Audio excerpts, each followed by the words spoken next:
Ebusiafo me mo bibia kwaba deba GCN page so midin ede adwoa searching mesro na wa subscribe to my channel me a notification bell no so for more news.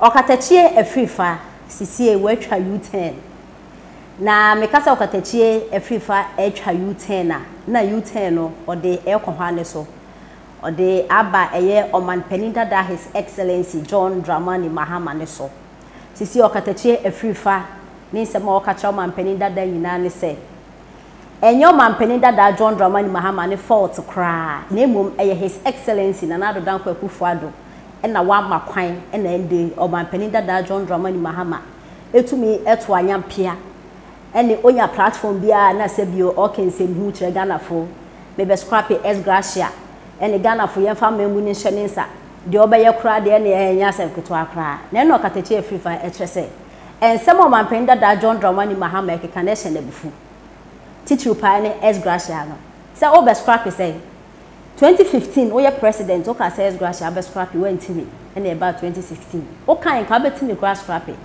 ni na echi no wanyo empo be fia ba me no o increase niama o kotene fia won fe ma nti sa o ka say o ba na be scrap es gracia o man penda da John Dramani Mahama yente wase ena fe Okatakye Afrifa etrese ensem o man penda da John Dramani Mahama e kan e bie ni we to na suma ono obetumi ejina so e de ato abama no 2024 nemo so man penda da John Dramani Mahama oka ensem foforo na so oka ensem pa ebeboa oman Ghana anase ensem a oka na de mpuntu beba obeye president dia ene ono Okatakye Afrifa no beto aba e de ama eye His Excellency oman panida da John Dramani Mahama na mpremprem de okeken de eye not kra na adenti America so Okatakye Afrifa etwa U10 na ne sey na e wo Ghana ha e na 2020 ye ba beto aba eku bi ama ne homene so also from fix the country ene nyasem keto akra ene Okatakye Afrifa Captain Smart Kelvin Taylor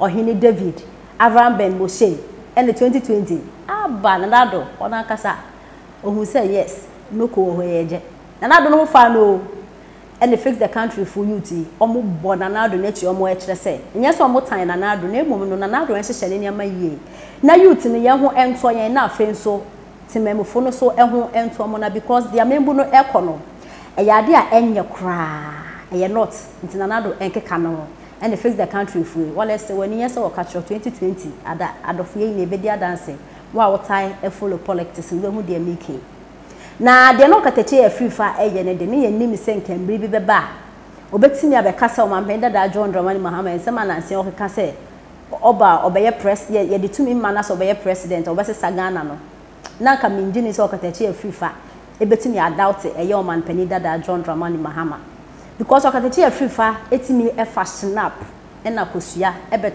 gina television so ekese na nadu ina ena NPP amayokuru no said the NPP fo ye na enye ntiri enim so mo anya agenkwa bi a oba be se di Ghana na asem na ninjem eye Okatakye Afrifa 2016 Abraham Mampenda da John Dramani Mahama ye president no Okatakye Afrifa nya sanketo ono so ye Mahama de osi Mahama o ni dum so chese oyeya Mahama o chese nti Okatakye Afrifa na ye hwema oyobi a odiwachi a onfa ho se oye ne party because ye nim so Okatakye Afrifa ye NPP ni onfa ho se oye NPP for ya de anya obeka en fa ho se NDC for ya de obeka nti betima aka so Okatakye Afrifa ye obi a onjina party de achi ogina baako a o Canadian te say citizen papa o person man no ekoso nti Okatakye Afrifa ne niam a o ye yina ne yenim say even though 2016 obo manpenda da John Dramani Mahama na chia no nim se na membu na enye but na nado ba ye Okatakye Afrifa na so etrese na nado na membu no eye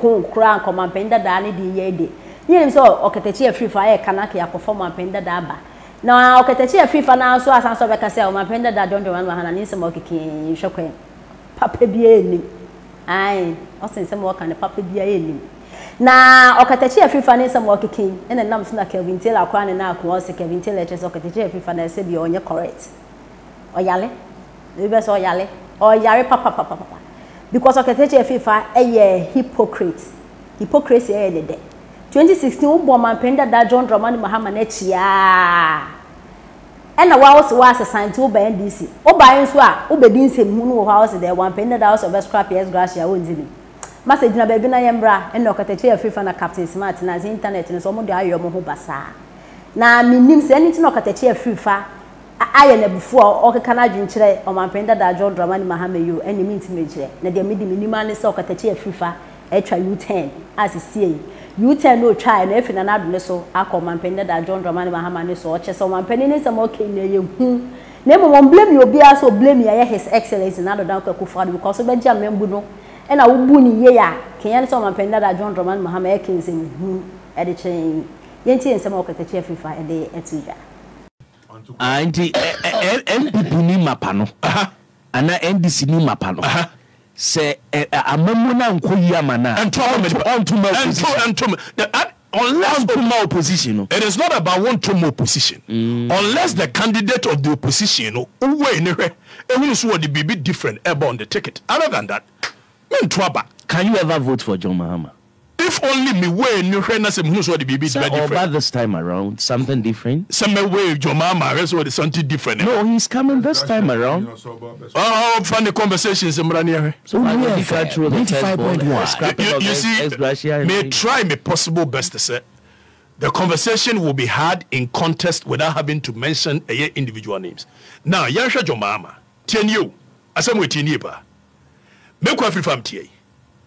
John Mahama sorry one day ma Emma all of a sudden enipa 1 millionaire to a betiano in 2016 no yanka so mu nyina sebi no madwene nye ana mo to a betiano Akufo-Addo kwakwado na aba bebu amamuo tantan amamuo fon ama all of a sudden John Mahama enya some level of credibility eti ajamambisa se Akufo-Addo amamuo ne nye ana mambi bi owo de chem so nemu wo se mambisa momrantemu na juanye na no sa no ba ku bi all pass so wo se mo ama ade che meka ne hia sa abramo ampani ampa 2016 ya ndi John Mahama omo ka ne hye de bra ye 2020 nzu ya ndi wo masa ka ne hye de bra ye eti in effect tienie yempo between John Mahama and Akufo-Addo no he is lesser of the two evils eti bia ne Ghana for beka se ye koto ba ma John Mahama.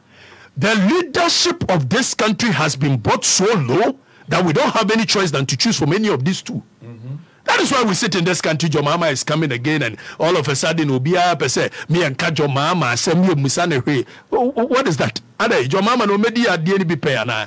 Ye ntikoma ye hunu. Yes, it was ye ni ye kai. The one ye ye kai. But between John Mahama and Akufo-Addo, Senator Mahama lower the governance of this country to a 5 wa. Akufo-Addo by wabubano, wasebano. So then John Mahama will have the moral turpitude to say, and Akufo-Addo nyadi amontumame. But not because John Mahama is going to give us some world-class leadership we've never seen. 95.1. So probably his lesson. If he has learned his lesson, your money to me so media and watch. Do you get a point? If he has learned his lesson, your money to me so media and watch. But nobody should force anybody in this country say, because Akufo-Addo has failed, then automatically nobody should talk about the failure of John Mahama in the past. In any case, John Mahama's approach to this election should be more of somebody who is telling Ghanaians, say, well, who the mistakes no about corrected them. He should not be promising anything new. What is he promising? Or promising there? You've been there before. Scrapping of ex-Gracia. Some communists say we will have it in detail if you have time. Sabi President John Mahama only 2 years decide ex-Gracia money home. Per the constitution of this republic, only 2 years they decided ex-Gracia money home. And in law, there is something called nemo dat non quod habet. When you don't have something you cannot give. Constitution, let's say, Article 71 say, the ex-Gracia and other emoluments of a president and the ministers, it is determined by a committee set up by parliament. Definitely is going to set up a committee. No, set up by parliament. So say, yeah, President Mahama set up a committee, na no caso be. And in any case, President Mahama Krakas will be ex-Gracia moi. The ex-Gracia Crown will be it better take effect in 2029. After the 2025. This is why he was president. How can he take effect in 2025? Because I'm going to say, at the end of your service, you set up a committee. So Akufo-Addo will be in the governance. And we'll be setting up a committee to determine the ex-Gracia of the current governance, which they will take their ex-Gracia in 2025. It will be a president in 2025. Na sempo aso Yamfa is obetimi atwamu a.